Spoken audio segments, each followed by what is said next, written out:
What's up, brother? How you doing, man? It's Friday. Thursday. It's Thursday.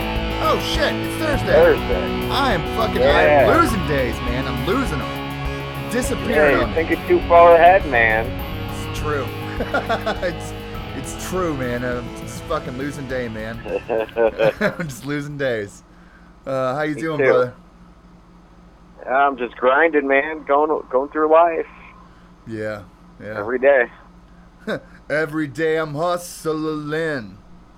Yeah. That's really all it is, man. I don't stop working. You know that. I do know that, man. You work fucking hard as shit. This week's been pretty good. Today was awesome, man. Just getting through what I got to get done. I'm trying to find a new hobby of some sort to, just get some aggression out, man, and have some fun. Recently, I came across Airsoft and some things from those Silo X channel or whatever, but it looks like a fun fucking game, dude. I think we should give it a whirl and get into it. Dude, I'm falling in love with Airsoft. Like that, the whole idea that you could go out in real life and play Call of Duty. You know what I mean? Like that whole idea. And like these guys in Europe, they're playing in abandoned castles and shit. Like just some craziness. They're, over gigantic swaths of land, like thousands of acres. They're literally playing like in abandoned castles. Wild, bro. It really is. It looks way funner than playing a video game. It looks some of these guys, like they're running around, they're doing these videos. They got fucking like cams on their fucking heads. You know what I mean? They got GoPros and rocking the GoPro, and like you're catching it in real time, like some of these guys got GoPros, like they got them on their heads, but like they're also right above their scopes on their guns. Like just amazing shots they get, and just tagging fucking people. It looks so much fucking fun. Yeah. Dude, what is your favorite position? Like, what is your favorite position you've seen so far in this game? Like, it's so cool. Man, I would say I would go for sniper, honestly. Oh, yeah? Tell me about it. Well, you got the advantage of the range, being hidden, and constantly elusive. Yeah. Better than just storming into a room and hoping you're a quarter of a second faster than your opponent, because in real life you're dead. Yeah. At least that way you've got the advantage of blending in with the surrounding terrain, and it's a little more hunter-stalker kind of thing. I believe it kind of ties more into the primal instincts of, outsmarting your opponent and picking them off, and they don't even see it coming. I mean, to me, that hits it on every level. Yeah. It's so amazing to see and watch, and like not even playing the game, it's so awesome to see and watch, because you get these guys that are just, man, there's this one guy, just amazing sniper, just an amazing sniper, and just nailing dudes from at least like 300 yards away. For you guys that don't know, these guns, like a paintball gun, you could never expect to shoot somebody at 300 yards. No. And all the ways I've seen the layouts for paintball courses, like, they don't look at all like Airsoft courses. Airsoft courses are so, it looks like a war terrain. You know what I mean? And, like, they might have built up little bunkers. They might have, and this stuff, it's so awesome. The guns look like real guns. They don't look like paintball guns either. They look like real guns. Modified real guns. That you could go buy.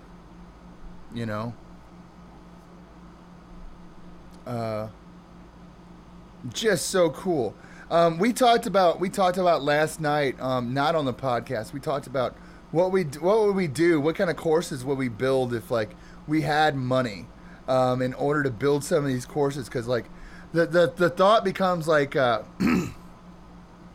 you could do reenactments of different wartime periods, you know, and they would be really cool, and like you'd see who really won, you know, side versus side, and like I think last night we talked about doing a like a World War I course where like is complete trench warfare, giant swapped out, you know, dug out trenches, and you would have a battle of attrition, like literally in real life, you know, with airsoft weapons.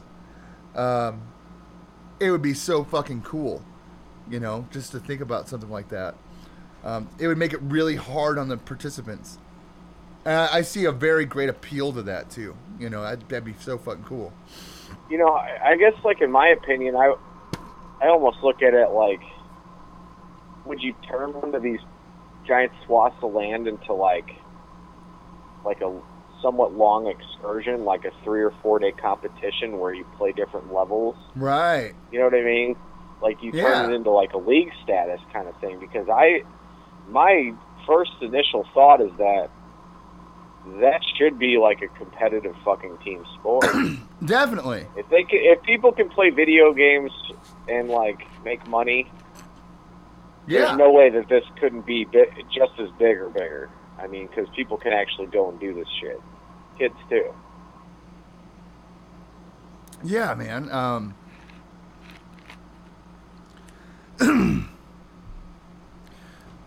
If they put people that are kids that, I don't know, some families, like, you know, you're going to go in the military. You know what I mean? When you get, you know, when it's time, you're gonna probably go in the military. If they grew up training their kids like this, you know what I mean? Like, and it wouldn't be training really; it would be gaming. You know, they'd be better prepared for combat. Because that's something else I saw out of it. You know what I mean? Like, you had to think real tactics. You had to think real, you know. And these guns seem to be very accurate. Yeah. You know, that's a difference, too. It's just different mission types, too. That has a lot to do with it. I mean, and that's different than paintball guns, because, like, paintball guns at a distance, like, you're shooting a really weird,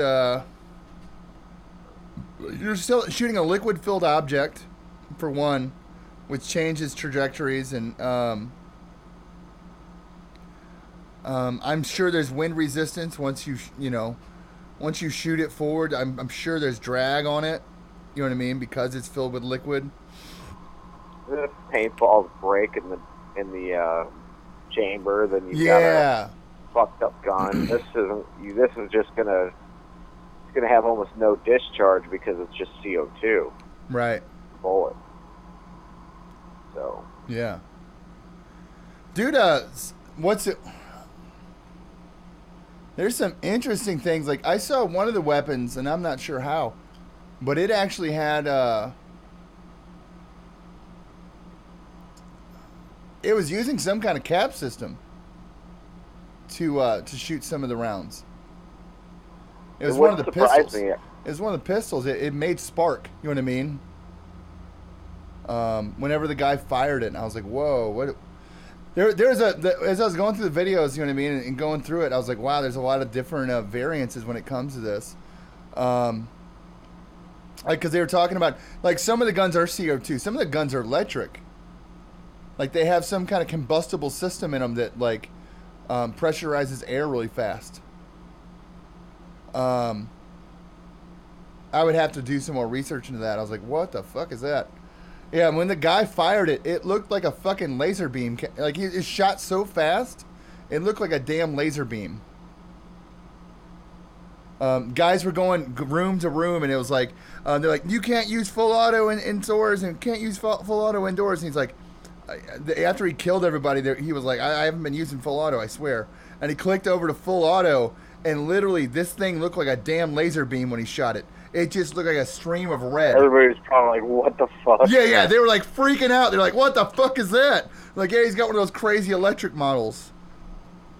I was like, oh shit. See what I'm saying? Like, there's a lot to consider in it. It looks so fun, man. It looks so fucking fun. It's one of those things that you would want to train to be better at. Right. I think Yeah. that's what would get you kind of like immersed in it a little bit, is that it does bring out definitely a degree of, physical ability, because you're constantly moving, especially if you're competitive and you don't want to suck at it. Yeah. I mean, you don't want to be in a match and die 2 minutes into it. I mean, that's kind of lame, right? I know it piss me off. You don't want to be that guy. You don't want to be that guy.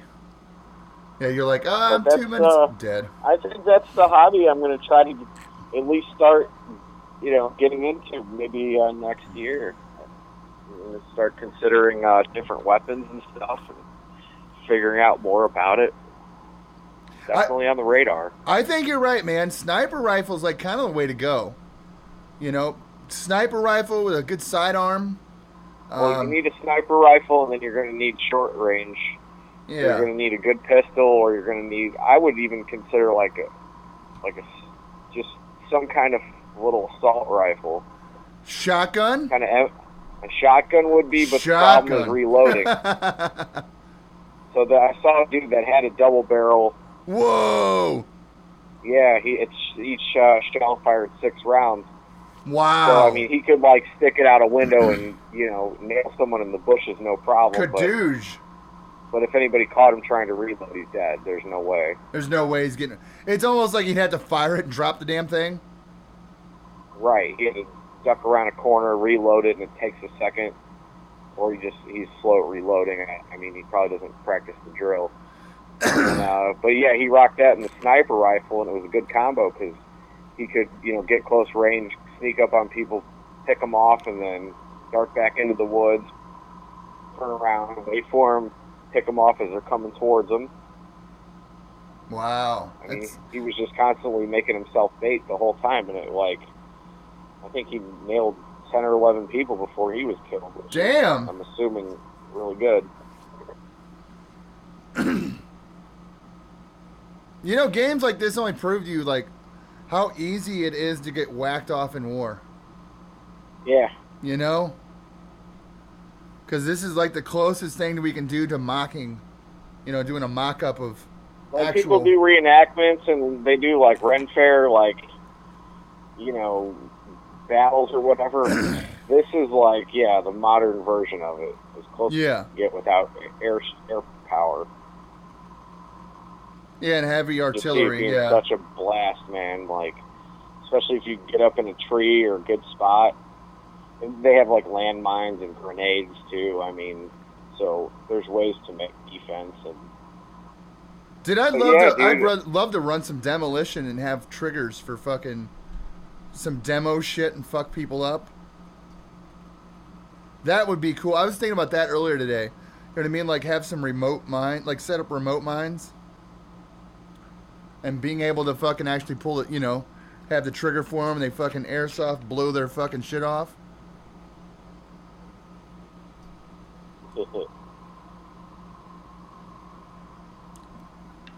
I was thinking they need to do a level to reenact the Mekong Delta, okay, lots of rivers and bush on the side, and part of the level split in half by the river. Make it to where they have to cross or whatnot, depending on what climate the level would be in. But yeah, that seems fucking cool. But you could almost organize the sport kind of like how PGA does it, where they just pick a course for the weekend, right? Yeah. And they play for 4 days. So the first 2 days, you have to get, you have to basically make the cut to get to the final 2 days for the actual tournament prize. And so you could set it up as a long weekend as a tournament stop or whatever, and have legit competitions. Yeah, that sounds fucking awesome. Cool thing.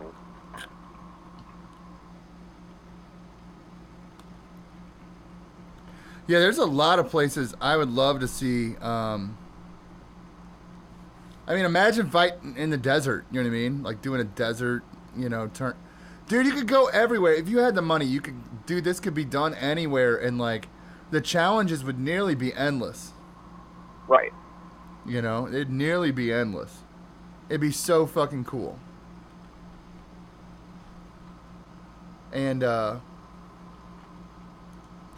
I just see that being so fucking awesome. I just don't know how like big it is around the planet, because I noticed that Silo X Entertainment, where I originally saw the videos, Yeah. it sounds like the guy's like Scottish or something. So I think that whole video series, those people are all in Europe. I didn't see any Americans, so I don't know what the scope of that is in America, if like it's even a thing here. But at one time, the UFC wasn't a thing, Yeah, at one point in time, the UFC was not a thing. and now look at it. I honestly believe this could become like a no shit competitive sport. Like, think about all the hillbillies and angry people out there that would love to go fucking do this. Dude, this thing would be huge in the South. It'd be huge everywhere, man. Dude, it could like, be huge in the South, the inner city, fucking, and help people fucking take out their aggressions. You know? Help people fucking constructively take out their aggressions. That's really important. And like you said, it's good training and experience. Yeah, it's things they may need real. later on in life.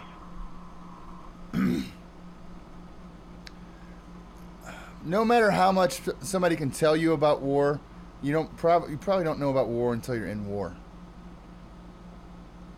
You know what I mean? And at least you went through the motions if you did this. True. I think everybody's experience is individual, but that's really just it's a roll of the dice what you end up doing for the military. Yeah. Like, if you're support, like, there's chances you don't go, but you don't exactly get to choose, your deployment rotation at all. So go with it. Oh, definitely.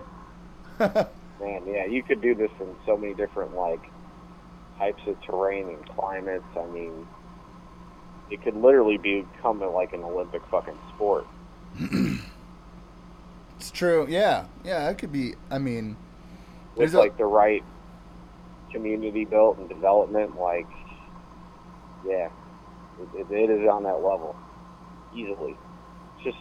Just by the sheer numbers of people that would be drawn to it. It's not like you have to learn how to play a fucking instrument and try to make it in music. I mean, this is just.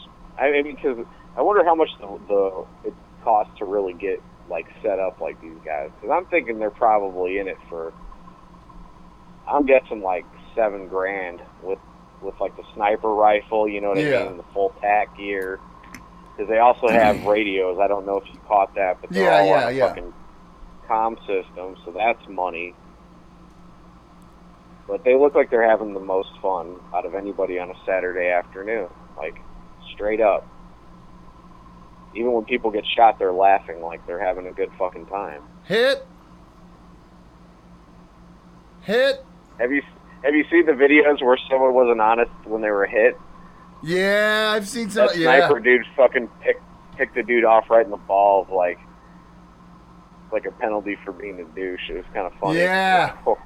Imagine getting shot in the nads with that fucking little pellet, dude. Dude, there was one video, and it was such an accident. He's trying to snipe a guy that's like 100 yards away. Not even paying attention. A guy fucking that had already gotten hit. He was trying to get back to the other side to go, you know what I mean? Because, like, he goes to reset, you know what I mean? He goes back to the start.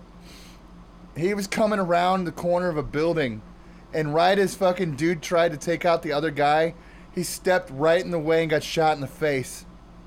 Oh. No mask, no nothing. At, like, literally, like, 10 feet. At 10 feet with a sniper rifle. He was like, oh shit, I'm sorry, I didn't mean to hit you, you know what I mean? He explains, you know what I mean? He points out and he shows the guy, you know what I mean? Down about 100 feet, he points him out and he's like, I'm sorry, man, I was trying to take a shot and you came around the corner. Well, was he bleeding? No, but he had a giant welt on his face. You know what I mean? Like, just that bitch is gonna be purple tomorrow. Doing that all week. He's got he's gonna be purple face. That shit would suck. Skabam! That guy just tried to commit suicide by Airsoft. Dude, you could literally set up like mobile surveillance with a fucking drone.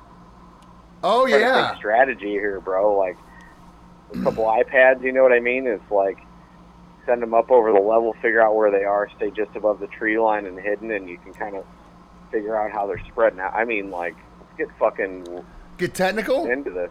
Yeah. Let's get technical.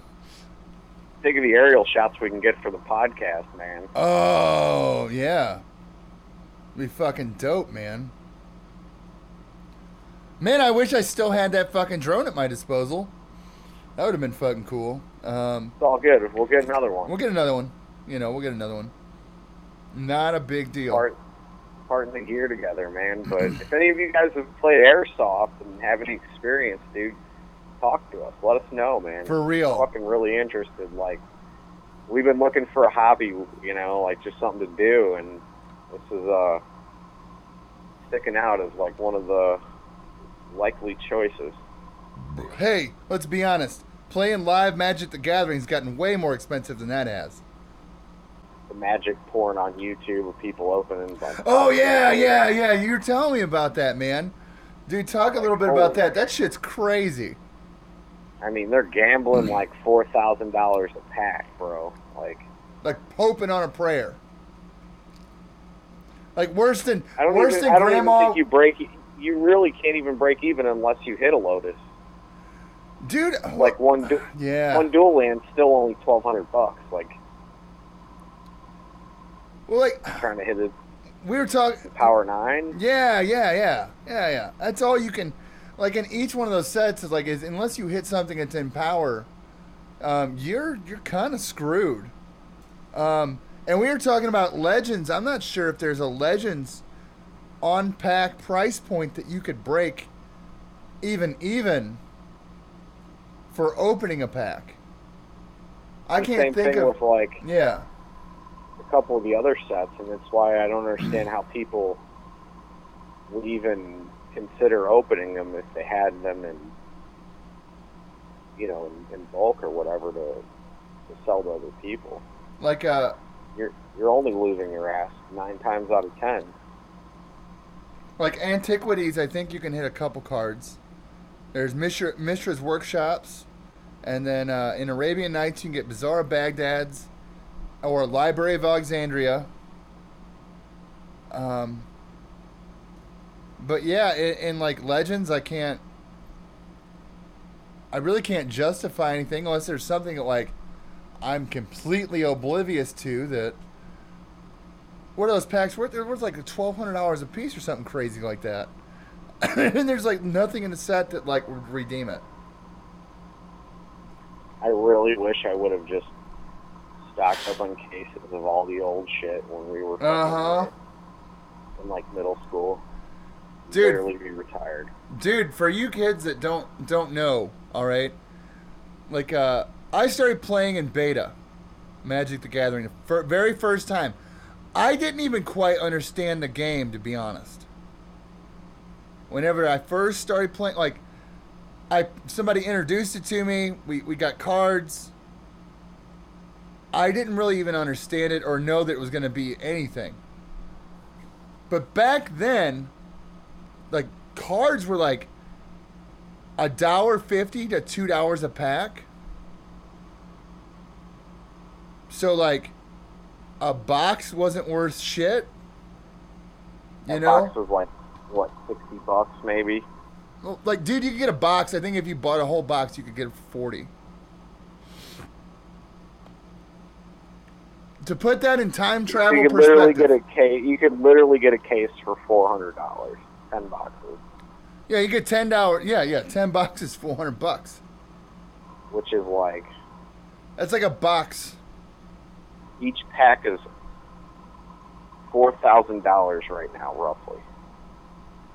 So, me and Jimmy have talked about this before. All right, if you could go back, to when you're 10 years old, and you could make, a decision that would make all the difference.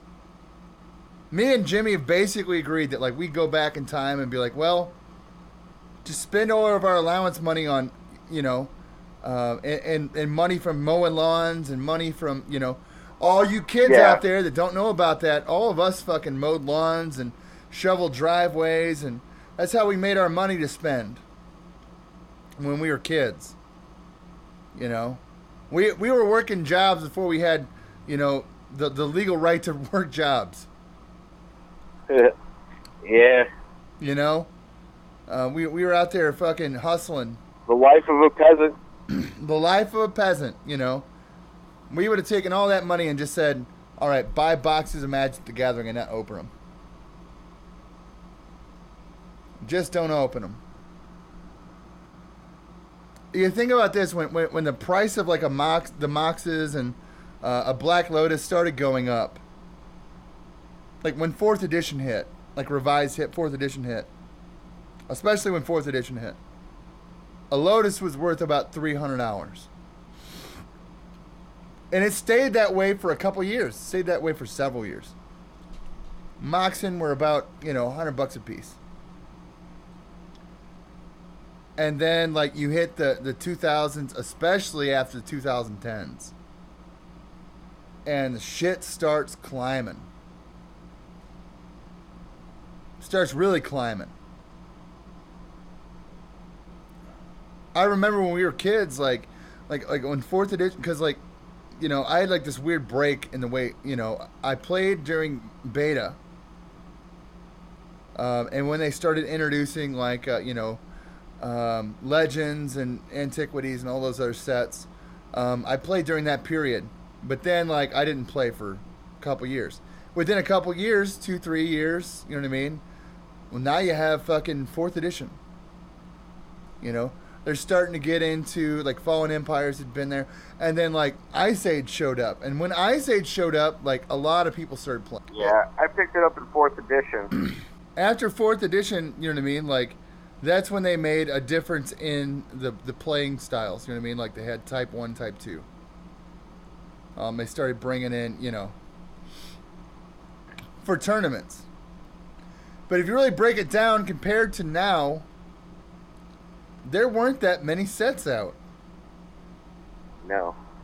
It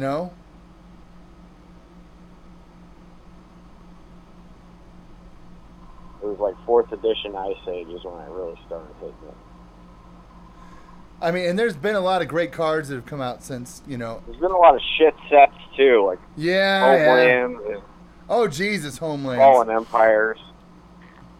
Dude, like Homelands and Fallen Empires was like their attempt to nerf Magic. When you really break it down, they had to nerf what they already did. It was like, oh, we'll give you guys this because it'll nerf everything.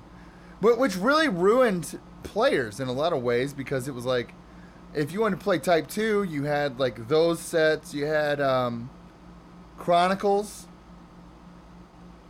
which basically only gave you like back Urnham Jin. Like, probably the best card in the whole set, Urnham Jin.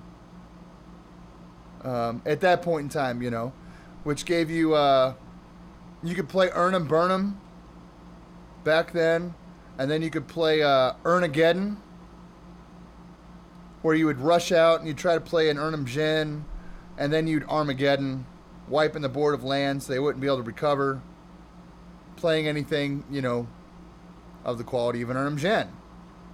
So you get to keep on swinging on them, and you play with mana elves and all that other bullshit, and God, I fucking feel old right now.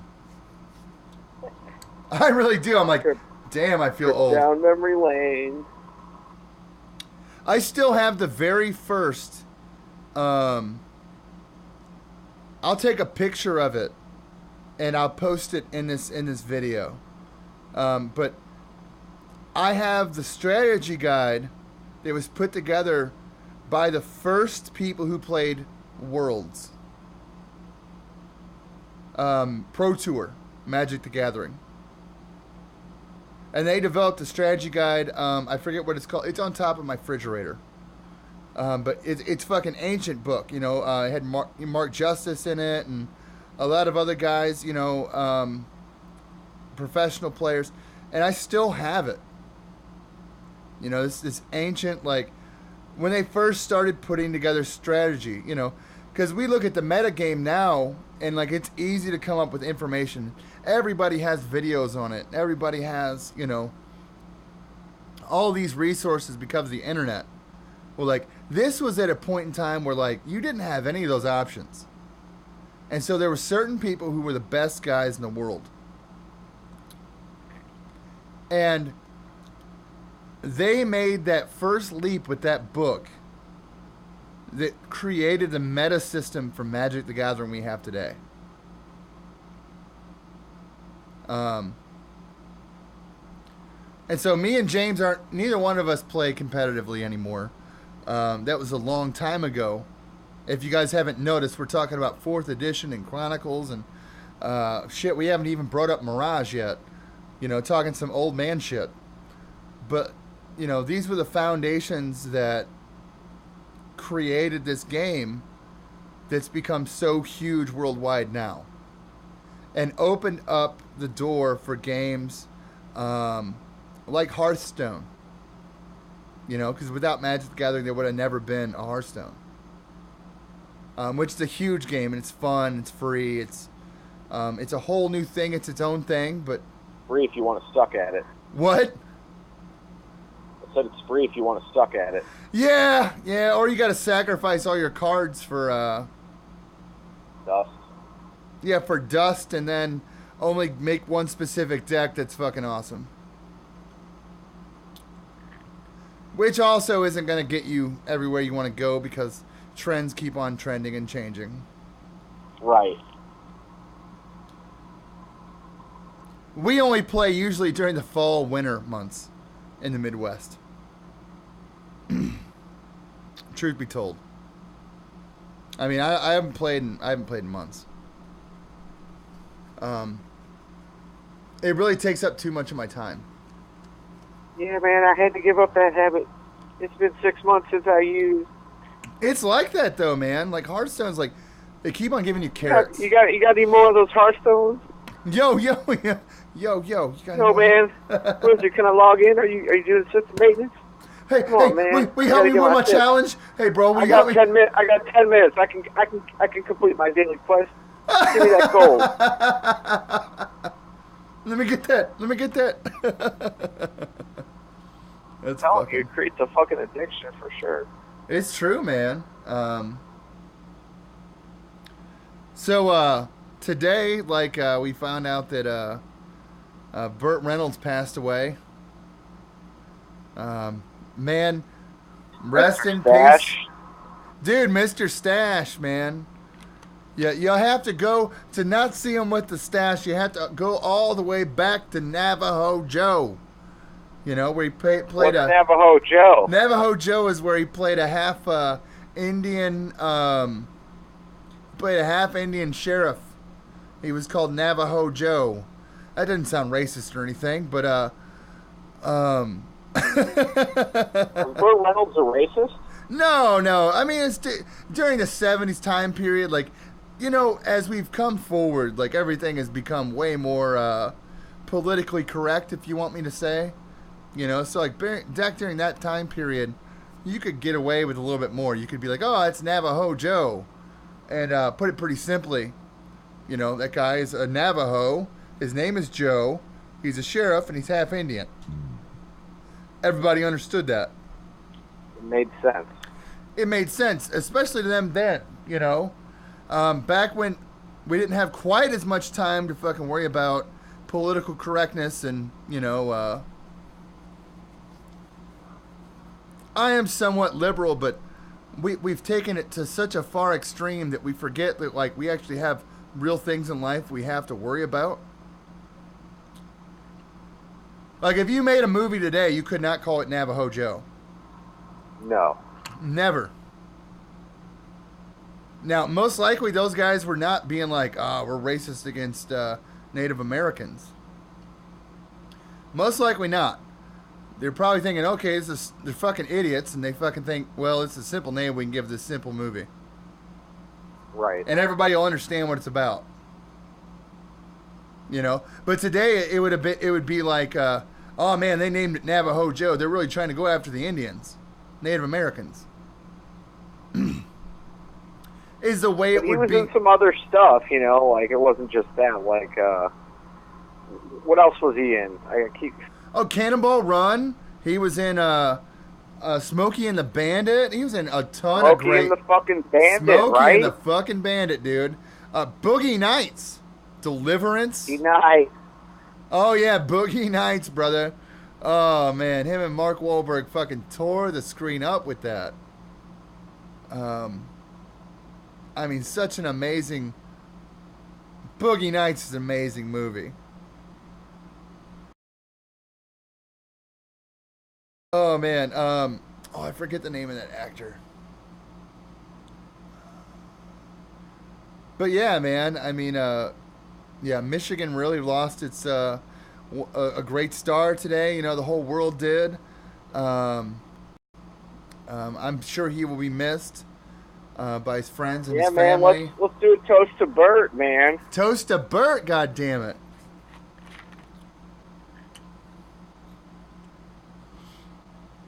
You, man, Smokey and the Bandit. Cheers. All right, to give a recap from last week, I talked about Asia Argento. I have to give an update to that whole situation. I was a little bit behind on the information that was already available to the public, and I apologize to that. So to give forward to that situation, so with the current information, here we go. Asia Argento. So I had mentioned last week that she had slept with a 17-year-old, and they were going after her for sleeping with a 17-year-old. And so part of that is right. Yeah, she did sleep with a 17-year-old. But I didn't have even quite half the information that was available to me at the time. So what she actually had done, and part of this is not illegal, but it's very creepy. It's creepy as hell. So the part of this that isn't illegal is in most places, or a lot of places in this country, you can sleep with a 17-year-old. And it's not illegal per se, but it's with that big of an age difference of over 20 years, it's really frowned upon. So if she would have slept with this kid in, let's say, New Jersey, you know, she could have slept with him even if he was 16 years old. It's not illegal, but it's really frowned upon, if you know what I mean. And so that's not really the creepy part of this, you know? That's not the creepy half of the situation. So Asia, she had directed a movie in which he played a 7-year-old son to her. He played her Jimmy Bennett played her 7-year-old son. Wow. 7-year-old. So and he was 7. Way deeper. Yeah, he was 7 years old at the time. So this is like a long time coming. Yeah. So like, literally, she stayed in contact with him for 10 years. And in the text messages and documents, they refer to each other as mother and son. Wow. The whole time. Plot thickens. That's a level of creepy that, Didn't Bourdain try to pay this kid off? Okay, so Yeah, yeah. So basically, this whole Me Too movement moves out, right? And she's going up against Weinstein and all this shit, and then she goes up against Weinstein. You know, she's like, "Oh, he raped me," and makes a big deal of it, and comes out in public during an awards ceremony. All right, becomes the practically becomes the face of the Me Too movement. Okay, buddies up to Rose McGowan, which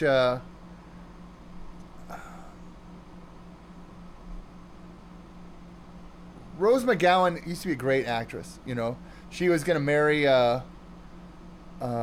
she's gonna marry Marilyn Manson at one point in time. Um, Very beautiful lady, and then like once upon a time, she just fell apart. Is the way I look at it. You know what I mean? And I hate to put it that way. Um, she used to be really and you know, maybe the whole Weinstein thing with her, you know, destroyed her. You know what I mean? Maybe Weinstein really did put her through that much pain, but yeah, she just ever since she's looked like a woman who got wrecked. But anyway, back to Asia. You know, you have this. She comes out during an award ceremony and all this stuff, and then okay, you have Jimmy Bennett, and then he gets paid off. He gets paid off the atonement of $370,000.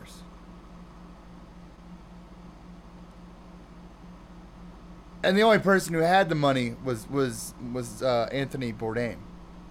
Right, because she hadn't done anything in years. Yeah, she hadn't done anything in years. She didn't have that kind of money. So Anthony pays this kid off out of nowhere. And so it seems really suspicious because, A, this kid gets paid off out of nowhere. And I imagine, and I've been in some weird relationships. You know, I'll be completely honest, you know. I don't have the greatest track record on the planet. You have this chick. Anthony's probably on the road most of the time at the beginning of their relationship. Right. You know? Dude, his whole job was traveling places, eating food, hanging out with friends, getting it all on tape. And very exotic, hard to get to locations sometimes. Right. A lot of planning, a lot of, you know. It's a pretty good gig. So it seems like a great gig. It might be a little bit more like if you're trying to hold down a relationship, like you probably doesn't favor that. It's like deployment. Would you say it would be kind of like deployment? You're probably away from your family for. Depends how long he's on the road for. I mean, I don't know his schedule. Yeah. But I do know, like, when you're gone, you're gone. You're in a different reality of planet Earth until it's over. And so I mean, this Asia Argento girl. Anyways, this Asia Argento woman. The layers of. She seems really despicable at this point in time. And so when you're me and you think that like somebody's this despicable, like they would.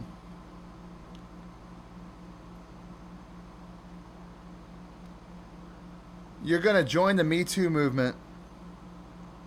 Yeah, you're the definition of a hypocrite. You're the definition of a hypocrite. Like, you start thinking deeper about that kind of a situation. Like, okay, if she's willing to come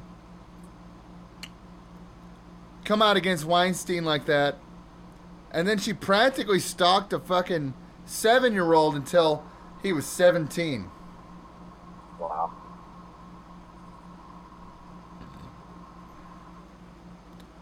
That's some next level fucked up shit.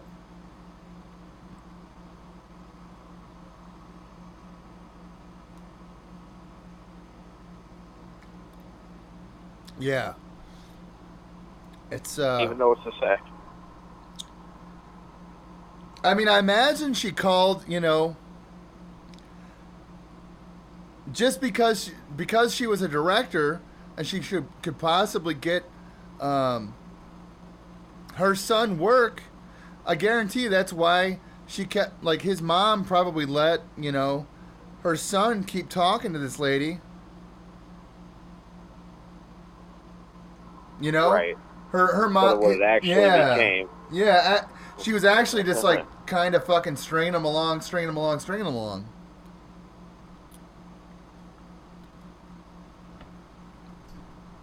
And that's just the surface of the things that, like, we can even kind of speculate. It's some fucked up shit. More things will get released over time. Every day it's something new. Fuck, man. And you can only imagine how this took a toll on Anthony Bourdain, as we've all been in new relationships and we've thought, we've all done it. This is the one. You know what I mean? Like, oh man, this is finally the one. This is the relationship that I'm not going to walk away from. And all of a sudden, you're so intertwined and intertangled, you're not sure how to walk away. Because once he made that financial transaction, like, he was in it for good. Right. And that's not to say that, like, okay, she had been manipulating this kid since he was 7. Right. She had been manipulating this child since he was 7. Who is to say that she didn't get some kind of cut out of that fucking payoff? If you're that manipulative, you're that manipulative.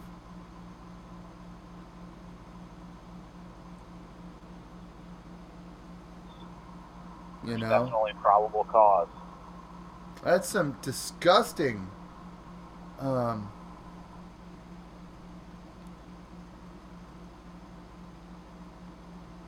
so the whole thing with Bourdain and the maybe I was completely wrong, you know what I mean?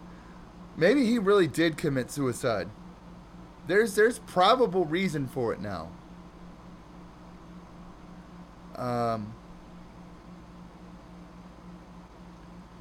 That's some deep down demon shit.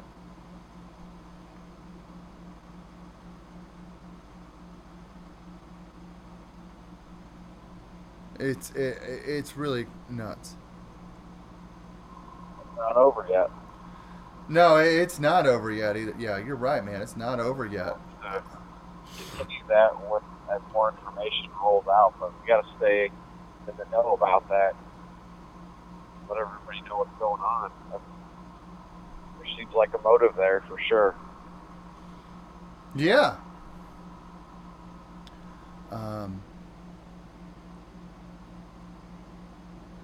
Hey, guys out there, girls too. Hey, there are people in your life, if you wind up in a relationship with them, they will show you red flags. There will be red flags, especially like, there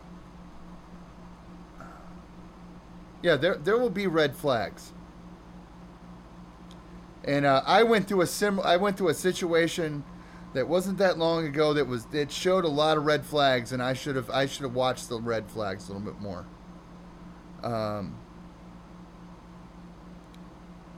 The thing about it is once you get in, especially if you're older, you know what I mean?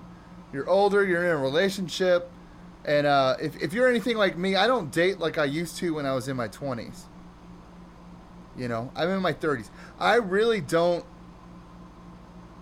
I don't try to date a lot of people. I really don't. I try to stay to myself, and I try to, work on me and work on my situations. And so when that person comes along, and you think they're special, and they're awesome, and they're perfect, it strikes you a little bit more than it did in your 20s because you're already cautious and you're kind of not going straight for anybody specifically. So it's a little different. But when you're in your 30s, your lives become intertangled a lot faster. They become entangled a little bit faster. Is the big deal, you know? Most likely, if you're dating a woman and you don't have kids, she most likely does. So there's an entanglement, you know what I mean? There's children involved. And it's important that you understand what you're getting yourself into. Understand what you're getting yourself into, absolutely. They're kids, they're innocent, you know what I mean? They come first. No matter what. No matter if it's at the cost of your happiness or hers. Kids come first. Right. It's very important, you know.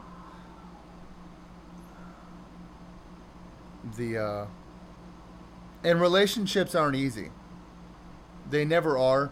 And we always think they are at the onset of a relationship. We always think that's going to be, everything's going to be easy. You know what I mean? Everything is, and it seems that way at first, you know what I mean? You go through that emotional phase, you know what I mean? There's a lot of oxytocin going around. There's a lot of fluid building exercises. A lot of fluid building exercises. Wow. And Cue some porno fucking bass there. Let that be the fucking outro. Yo, dude, I'll put together a porno track at the end of this. I'll definitely do it. It'll be like but yeah, like we all think it's gonna be easy because all of our we're so emotionally high. We're so, we're pheromone high. We're all these things are going on, and you kind of fucking lose track of what is going on in real life. It's true. You lose sight, you get tunnel vision. Tunnel vision.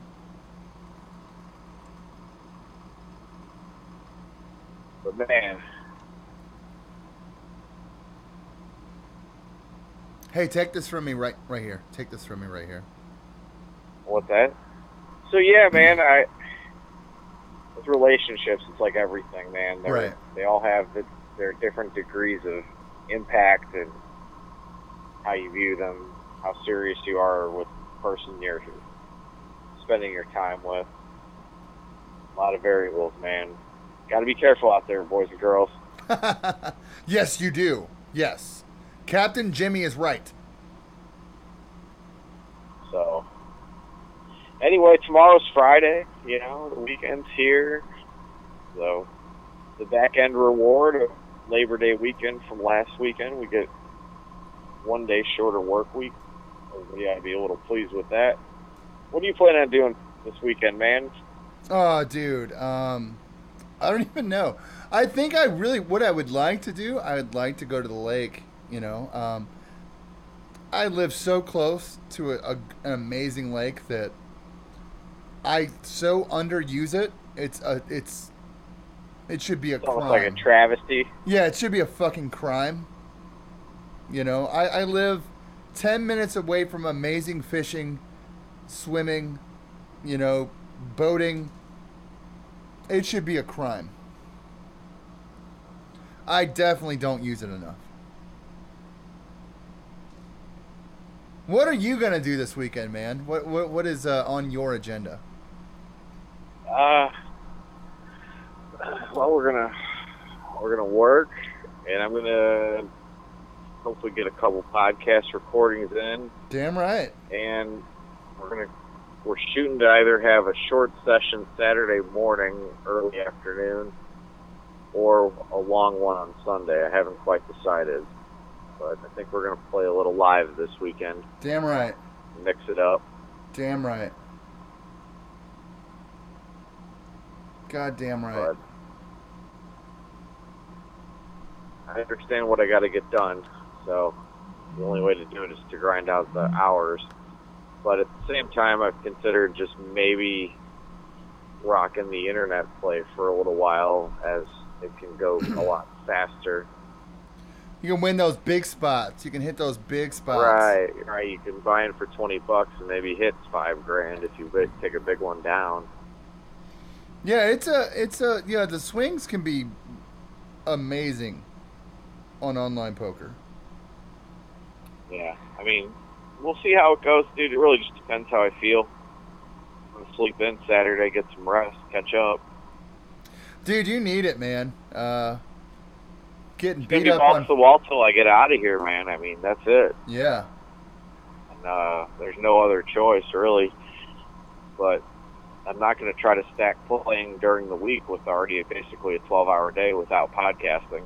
Yeah. You know, it's just fuck that.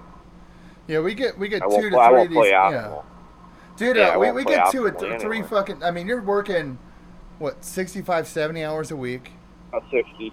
All right, and then we're doing podcasts, 2 hours every 3 times a week. 2 to 3. Right. Depending.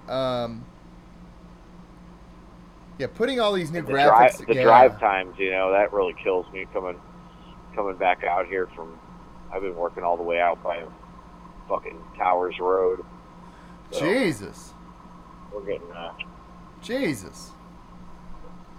quite the traveling lately.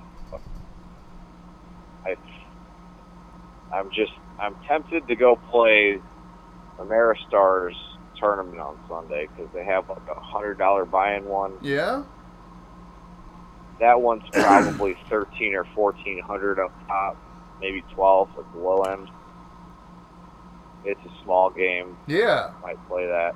I might just do cash. I think I should probably just do cash, actually. What happened with Lemire? You were playing a lot at Lemire at one point in time.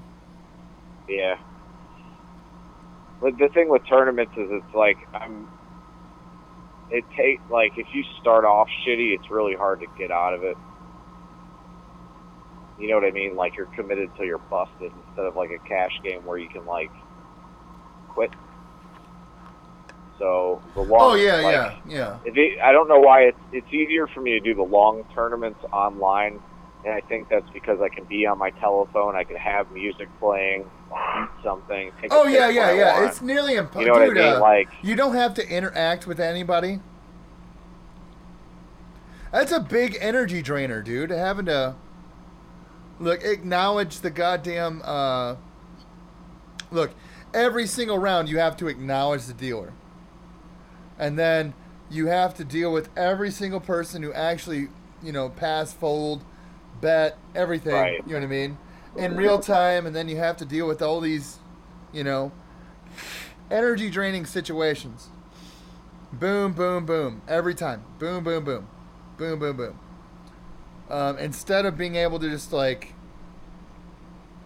have been several tournaments we've played on different tournaments we talked on the phone at the same time.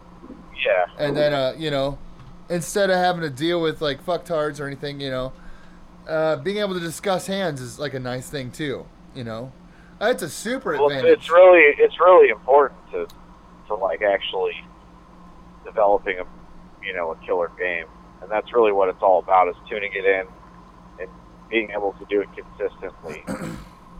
Yeah. And it's all the little moves. I mean, most of the basic shit everybody knows, but it's you have to keep into factor, a lot of things mentally and emotionally, even when the math doesn't work out. Because sometimes it's just not your fucking day. You're going to go all in with aces, get called by another pair, and they're going to spike a set, and you're leaving. It's part of it. Yeah, that's part of it. Yeah, that's part of it. But I think a lot of the things that set you up for a higher rate of success, or like not making mistakes that bleed your chips, you know, like in a tournament especially, like really being cautious about that. Either you're going in for the fucking kill, or you're going, you know, you're trying to get out. Or you're just going to stay on the sidelines and wait. Yeah, you're trying to get blind out. Levels catch up. Those things are marathons, you know, and you have to get lucky in spots and avoid getting screwed and unlucky in others. But if you're playing the same 8 or 9 people for 6 hours before even one person changes, eventually, like, they're going to get a hand on you. And if it starts the chain reaction of, like, you have premium hands that keep losing, it's hard to win a tournament. It's a morale destroyer too. Right. It destroys you're like, oh fuck, what? Especially if you were just like the chip leader at the table, and you're like, okay, I'm sitting good, I've got aces, I can fucking stack this dude, and he rams it in with jacks, and then, you know, rivers you or whatever, outflops you, and you just get fucked. There's one double up, you lose one more hand, you've got a low stack. Yeah. So the stack to pot ratios are really important. Like, how much are you really willing to risk?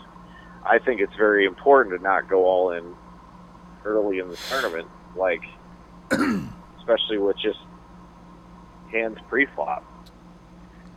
I don't even like the idea of shoving aces or kings in anymore.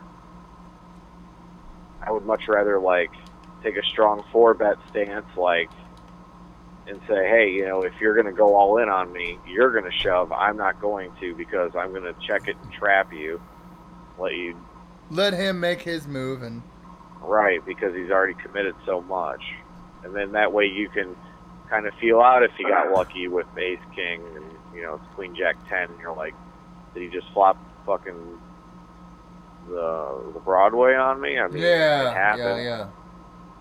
I've seen dumb shit happen. I'll never forget a final table I lost at. Like the second or third hand, I jam with aces, I get called by ace king. The flop comes king, king, king. Oh my God. Literally hit jackpot. I mean, okay, it's over. He went bling. Yeah. I mean, in a live game, you were hoping that was like live play. Oh, yeah. Bad beat street. It would have been over with. Serious bad beat. Bad beat street, you know what I mean? You would have made that money. Hit that bad beat street. I was over at the old Palomar Card Club in San Diego. Uh-huh. Oh, man, Palomar. That place was amazing. Super fun club. I think that's it for tonight, dude. I do too, man. Ready for bed. Fun chatting. Thanks for listening, guys. Like and subscribe if you dig the content. And we'll be back with another one soon. Yeah? Hey, man. We love you guys. Take it easy.